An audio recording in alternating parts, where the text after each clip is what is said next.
Minimum ভোটারের বয়স হইতে হবে 40। এই 40 বছর বয়সের লোকগুলো যদি ভোটার হয়, ভোট সেন্টারে মারামারি হবে না। প্রথম আসেন, ভোটার কত বছর বয়স? 18 বছর বয়স না? গোড়ায় গলত তো। 18 বছর বয়সের যে ছেলেটা ভোটার, আপনার ছেলের বয়স 18, আপনার মেয়ের বয়স 18, তাহলে কি করেন আপনি? বাসায় স্কুলে যা পড়তে বলেন, আবার থাপ্পড়, মেয়েটারে কলেজে নিয়ে যান, নিয়ে আসেন নাকি? এই তো। তার সে এমপি নির্বাচনে ভোট দিবে কেমনে? কে আইন প্রণয়ন করবে বাংলাদেশে? আইন প্রণয়ন করলে রমনা থানা থেকে কে যোগ্য এটা জানে? আপনি বাসাতে কয়ে দিলেন যা মা, ওই জায়গায় ভোট দিস। ভোট সেন্টারে যাওয়ার পর আয়োজন করলেন এই জায়গায় না, সাইডে ভোটটা দিও। ওর তো কোনো সিদ্ধান্তই নাই। আপনি এই লোকটার ভোট নিয়ে কিভাবে এমপি হন? তাহলে আপনি এক্ষেত্রে আপনার পরামর্শ কি? আমার পরামর্শ, খাক বা না খাক, মিনিমাম ভোটারের বয়স হইতে হবে 40। কারণটা কি? কারণ রাসুল পাক জন্মে রাসুল ছিল, নবুয়তি 40-এ। 40 হলো পরিপক্কতার চিহ্ন। না তো রাসুল জন্মে রাসুল নাকি মিথ্যা বলতেছি? তার নবুয়তি তো 40-এ। 40 হলো একটা প্রতীকী যে মানুষ পরিপক্ক হয়। কাজে সে নির্বাচন করতে পারবে, সিলেক্ট করতে পারবে, সে ঘরে বাইরে কাজ করে। আপনি 18 বছরের বাচ্চা তো রোজগারও করে না। আপনি বলে চিপস নিয়ে এসো, আপনি বলে চকলেট নিয়ে এসো, আইসক্রিম নিয়ে, এইগুলো তার থিঙ্কিং। সে নাকি ল মেকারের ভোট দিবে। তাহলে তো পাগলের দেশ। 40 নিচে প্রার্থীও হতে পারবে না। তাহলে হওয়া উচিত না তো। উচিত না, কারণ আপনি ভোটার কম হোক। এখন 12 কোটি ভোটার আছে, সেটা 4 কোটি হোক, হঠাৎ হার। 1 নম্বর। 2 নম্বর হলো, এই 40 বছর বয়সের লোকগুলো যদি ভোটার হয়, ভোট সেন্টারে মারামারি হবে না। 40 বছর লোক মারামারি করে না। তার মানে কি আপনি ভোটার এবং নাগরিক দুটি আলাদা করতে চাচ্ছেন? আর নাগরিক তো থাকবেই, আরে নাগরিকের তো অসুবিধা কি? আপনার আইডি থাকবে, আপনি নাগরিক।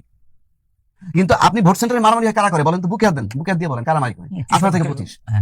40 লোকে করে, কিশোর তরুণরাই করে। তো সরানেন থেকে, ভোট সেন্টারে মারামারি হবে না, লিখে রাখেন।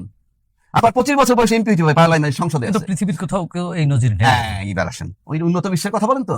উন্নত বিশ্বে যখন বয়স 18, তখন কি বলে? গেট লস্ট, চলে যাও, নাকি বলে না? তোমার রোজগার তুমি করবা, তোমার লেখাপড়া তুমি করবা। সে পড়ালেখা করতে হলে এডুকেশন লোন নেয়, সেটা আপনি জানেন? এডুকেশন লোন নিয়ে বলে তুমি যখন থেকে কাজ শুরু করবা, তার থেকে পরবর্তী 30-40 বছরের শুধরাবা। উন্নত বিশ্ব। সে তো মাঠে নেমে 6 মাসের মধ্যে দুনিয়া দেখে ফেলে, আল্লাহ পড়তে হবে, ব্যাংকে টাকা নেওয়া লাগবে, আমার দায়িত্ব আমার। যে আমার দায়িত্ব নিতে পারে, সে তো অন্যের দায়িত্ব নিতে পারে, চুজও করতে পারে। আপনার লোকের সেটা আছে? আপনাকে এই যে আমরা উন্নত বিশ্বের তুলনা দেই, হ্যাঁ, রাম ছাগলের মতো আল্লাহ। উন্নত বিশ্বের আপনি নিজে উন্নত না, আপনি উন্নত দেশ টানলে কি হবে? আমি সেই জন্য বললাম, এই যে 18 বছর যে পৃথিবীর দেশেই জানে, আমাদের এই সাবকন্টিনেন্ট ছাড়া সবাই ওয়েল এস্টাবলিশড, যার যার মতে, সুতরাং তার ক্ষমতা আছে দেওয়ার। আমার দেশের সন্তানের নাই। কাজে এটা একটা রং কনসেপ্ট। এবং এই 18 বছর বয়সের বাচ্চাগুলো উইথড্র করেন, ভোট সেন্টারে মারামারি, মব কমে যাবে। তাহলে আপনার ওই তথ্য অনুযায়ী তো এনসিপি তাহলে রাজনীতি করতে পারবে না। হ্যাঁ, আপনি আলাদা করতে পারবেন না, অসুবিধা কি? করেন না। সংবিধান বলতেছে 25 বছর বয়সে এমপি, মন্ত্রী। 27 থেকে 32 বছর বয়সে বিসিএস ছাত্র থাকে। আপনি এই জায়গায় তো ছাত্র রাখছেন, এই জায়গাটাই তো ছাত্র রেখে দিচ্ছেন। 1 2 100% মূর্খ, 100% মূর্খ। আবারও বলতেছি 100% মূর্খ এলাও করতেছেন আপনার মেম্বার অফ পার্লামেন্ট হওয়ার জন্য। সংবিধানে বলা আছে শিক্ষাগত যোগ্যতা? না। একটা মূর্খ লোক যখন এমপি হয়, রাম ছাগল সোজা বাংলায় বলে, সে যখন 10 জন সচিবের সাথে আলাপ করে, কি কথা বলবে? আপনি বলেন না, কি কথাটা বলবে? কি মমতাজ কথা বলছে আর্মি জেনারেলদের সাথে বসে, কি আলাপটা করছে? কি আপনি বলেন না, কি আলাপটা করছে? কি ফেকতে যায় আমার বন্ধুর বাড়ি, এই এই এই এই কইছে, আর কি? আপনি বলেন না, কি কথা বলবে? আইজির সাথে কি কথা বলবে?